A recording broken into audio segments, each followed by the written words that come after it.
Podľa predstav ľudovcov by v Európe malo vzniknúť spoločné operačné stredisko a armáda by mala chrániť aj vonkajšie hranice únie, napríklad v Stredozemnom alebo Egejskom mori.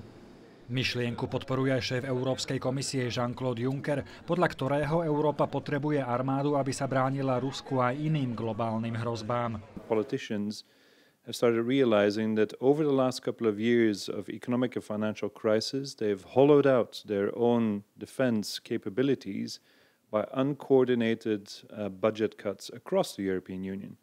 So there's a lot of duplication, but very little capacity to actually intervene. Plány na vznik spoločnej armády presadzuje najmä Nemecko, naopak proti je Veľká Británia. Tamojší euroskeptici ju považujú za klasickú iniciatívu bruselských byrokratov, ktorá ohrozuje suverenitu národných štátov. Otázka sa diskutuje už veľmi dlho.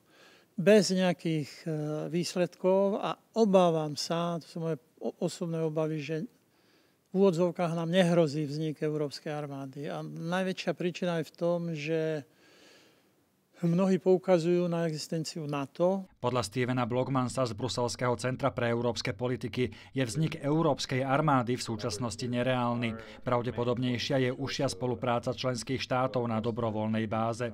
Slovensko a stredná Európa by sa mali snažiť byť jej súčasťou. While looking at the geostrategic realities, not just of Central Europe, but of any European Union member state on the world stage,